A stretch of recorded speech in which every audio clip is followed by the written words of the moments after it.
Hello and welcome to this episode of the Business Spotlight. Today we are joined by Adam. Hi, Adam. Hello. How are you doing today? Yeah, no, not too bad, thank you. Just Fantastic. yeah, eager to get Brilliant. going. So, for those of you joining us for the first time, what is the Business Spotlight here today? So, the Business Spotlight, it was introduced, we basically do Hertfordshire and surrounding areas, and we're introducing local businesses and local business owners and just finding out a little bit more about them, a bit more about their business and their journey so far. So, if you're thinking about getting into business or if you're already on that entrepreneurship journey, you're in the right place. So, Adam, if you can just kick things off for us by just letting our audience know who you are, how long you've been doing it, and what the name of your business is. I'm Adam Bracher. I'm the owner of RP Property Management. I haven't so the property management company is a pre-existing company that I bought 2 years ago. Okay. It's been running for about 2 years now under my leadership. But I've been in business since I was 18. I've actually never ever had an employed job. I'd done an apprenticeship when I was younger, and then as soon as I got my qualifications from that, I went into them and said I was wanting to be self-employed, and that's it. Fantastic. Yeah, I've wanted to. Sometimes I've wanted to go and work 9 to 5 for someone, but yeah, I've just never. I've never been in that position where I've worked for anyone or had a job. I've been employed forever. That's brilliant. That sounds great. So, with regards to RP property management, then, Adam, I mean, what is it that you guys do there that's different to anybody else in the same sort of industry or sector? So, I think with that, what we do, it's very cliche to say, but we really do have a customer first approach, and we run a very bespoke service. Before I purchased the company, I've done a lot of homework on other companies and their sort of positives and their negatives as well. And we really do pride ourselves on that bespoke service. So we can, with the client, we can hold their hands as much as possible. And some clients just want to be left alone, and that's absolutely fine. Sometimes they want to be more involved. Sometimes they just want to be left alone. Yeah. And that's what we do. Brilliant. No, that makes sense. That's brilliant. So, Adam, just give us a bit of a whistle-stop tour then. So, from, you say 2 years, so that 2-year journey, just give us a bit of a whistle-stop tour of how you got into it, how you got the business, and bring us up to speed to where you are now. What, from all the way from before, or? If we just focus on the RP property management, if that's okay. Yeah, absolutely fine. Yeah, so I bought an existing company. It was okay. Had a good reputation, a local reputation. I purchased the name, purchased the staff, and since then we've pretty much doubled our client base and our the most important bit, the income as well. Brilliant. So yeah, it's going well. It had its challenges. It did have its challenges. I wouldn't say the handover process was the smoothest, but it was, and it was all new to me as well. It was a new experience for me. I come from a trade background. I've done a bit of retail as well, but it was very different. Like I had to change the way I speak, but as much as possible anyway. My mannerisms, everything. I had to sort of change. I didn't really take that into account at the time. So my staff here now say it's better. I like that. Yeah, it's better. That's great. It's great summary. Yes. Yeah. So, I mean, I know, Adam, you mentioned obviously before we jumped on the podcast that you've got other businesses and like a holdings company. Tell us a bit more about that. So the holdings company was set up by my accountant. We basically I work for the holdings company and I'm a shareholder in the other companies. We've got a property management company, a building company, a maintenance company, and did I say the property management company? Yeah. Yeah, that's it at the moment. And I just basically oversee all them businesses now. That's where the sort of the main changes were in. I wasn't, I had the building company.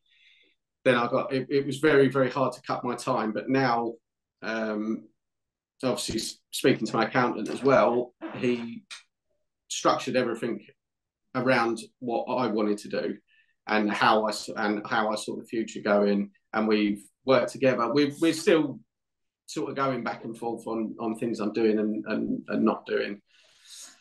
It's just hard. I want to. It's hard to sort of not get involved in absolutely everything. Sometimes I need to stay out of the inbox completely, stay off of the because it just. I end up causing trouble. My staff end up having to go at me for answering emails because they've got to diffuse the situation that I put them in. Wow. So yeah, well, that sounds very challenging. I mean, from my understanding, is that 3 businesses that you've got there then, Adam? Yeah. Yeah. Excellent. So what would you say with regards to the future and sort of like the challenges that you're going to face taking those businesses forwards? What would you say the main challenges are going to be? I think the main challenge is the expansion and just expanding at a steady rate. Coming from that trade background as well, it's very hard to when you're in a trade, you're trying to run a trade business. You need to get the work, but you need to get the staff, and it's very, very hard to sort of mix the two up at once. And I feel, to be honest, as I've got a bit older and I'm in a different sector now, a steady growth is very, very much appreciated, as opposed to get your foot down, try and get as much as possible, and then stress about getting it done. It's more of a steady growth. Yeah, no, that makes a lot of sense, and I hear that quite often. Rather than going for that, quick, rapid growth, because some businesses they do sort of try and grow too quick, and it can be a killer. Yeah, it's horrible, and obviously cash flow comes in with that as well. Absolutely. It's not a good position to be in. No. Well, it's good that you've obviously sort of made that realization, and that slow and steady growth is where you're at now, especially running, 3 different businesses all at one time. So no, that's amazing. Well done on that, Adam. So moving on to yourself then, as the business owner or the owner of multiple businesses, what would you say has been your biggest lesson today that really stands out for you? My biggest lesson is to just believe in myself a little bit more. I think sometimes if you feel, I don't come from a business background, and sometimes I do feel quite inadequate in the business world. It's not my confidence. I'm a very confident person, and but it's just when I'm in front of a certain type of person or a type of group of people, it's very, very it's intimidating. It's because they come from business backgrounds and stuff like that, and it's hard to get your sort of to come across the way you want to come across. I feel like I have to try harder than the next person, which I suppose isn't a bad thing. But yeah, do you know what, Adam? I mean, you say that, I hear it a lot. I mean, as you can imagine, as a coach, I hear from lots of different business owners and even business owners that have been doing it for decades. And we call it imposter syndrome. And it's quite a common thing that people feel that they're sort of like, should I be here? Should I be doing this? yeah, And, you're right where you need to be, Adam. I mean, take it from me. And the fact that you've got this business and 2 others, 3 businesses, I mean, that should tell its own story. So kudos to you, Sarah. I mean, you're definitely in the right place. So okay, well, look, that's a great share. Thanks for that. I mean, it's really useful. I'm sure it will resonate with a lot of our listeners and the audience today. So Adam, we're gonna go back in time, whatever you like. I mean, I'm a 70s kid, or born in the 70s, grew up in the 80s. So whenever I think about time travel, this picture of this DeLorean car comes up with the flux capacitor. And once you hit that 88 miles an hour, that's it, we're there. So we're going to go back to an 18-year-old Adam, okay? Oh. And you're going to get to give yourself one piece of advice, one golden nugget. What would it be? Listen to absolutely anyone and soak up as much information as possible. I was quite challenging as an 18-year-old. I think I sort of thought I knew everything, as I suppose everyone is. But listen, I do it now. It's not, you know, I can go in a room and I can be a loud person, or I can be in that room and I can just listen. My biggest thing that I would say is listen. It's all very well, you know, people say you learn from mistakes and stuff like that. It's much easier to just not make the mistake in the first place, you know, and most of the mistakes that I've ever made is because I haven't listened. And another thing is, don't get your hands tattooed.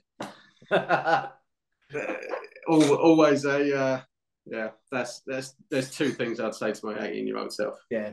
Well, I mean, I think they're great pieces of advice. I mean, the hand tattoos, I don't have any myself, but I've got lots of pals that have hand tattoos. But the listening one, 100%. I mean, I've heard once someone say that we've got two ears and one mouth for a reason. And I think that's a great summary of that. So thanks for that, Shell. I'm sure that will definitely resonate with a lot of the listeners today. So, wow, I mean, 3 businesses, Adam. I mean, that's phenomenal in itself. So you're clearly sort of you know, someone that's really going for it there in business. So what is it that really inspires you? You know, what is it that makes you do what you do every day, every week, every month? It's 100% is family, is my beautiful children, my beautiful wife. And it's just having that. It's changed. It changed. I think in my sort of 30s and stuff like that, it was money, money, money. And now it's, you know, a legacy to leave to them children. You got to, yeah, and I want them to see the world. I want them to have nice things. And yeah, it's important to me that they've got the most of what I can give. Yeah. So my inspiration will always be my family. And yeah, just having like I've got, my wife's very, very supportive. I can have a really bad day and I can come home and, you know, she'd always be there for me. She'd always talk to me and no, it's not normal that someone doesn't, you know, but it's, yeah, it will always be my family over anything. Yeah. No, that's it's good. I mean, you know, it's one of them things I ask quite a lot, and it seems to be probably one of the top 3 that comes up, family. And I think it is, you know, it's key, especially when you've got children as well. And I think the fact that you've sort of recognised that you want to have this sort of business or businesses and leave that legacy is absolutely phenomenal. So yeah, no, it's brilliant. And that has been a recent thing, to be honest. That's been a thing that I've only thought of in the last year, really. Yeah, is how important a legacy is. I think people get very, very sidetracked to earning money, and sometimes it's, you know, obviously you need the money there as well, but it's not the main goal of things, especially in business, I don't think. Yeah, no, that's great. That's a great share. Thanks for that, Adam. Brilliant. So, I mean, Adam, just to wrap things up then, I mean, you know, you've obviously given us a brief intro to your businesses, but people are definitely going to want to find out more. I mean, you know, you've got a lot to talk about and you've got a lot of businesses to share with people. So there's going to be people out there that want to get in touch with you. What's going to be the best way for them to do that? They can call us. They can look us up on the internet. We're on, obviously, websites and emails and stuff like that. The property management company, I'm looking more to grow than the others at the moment. I'm doing a sort of big push for the property management company, which is RP Property Management. So yeah, they can contact us on any of them platforms, really. We're on Instagram and stuff as well. Fantastic. So, and what's the website for the RP Property Company? It's www.rp-propertymanagement.co.uk. Brilliant. Fantastic. Adam, thank you so much for joining us today on the podcast. No problem at all. Thank you. Thanks for having me. It's been an absolute pleasure. And for everybody watching today, that's a wrap. That's the Business Spotlight episode for today. And we'll see you all again very soon. Bye for now. Goodbye.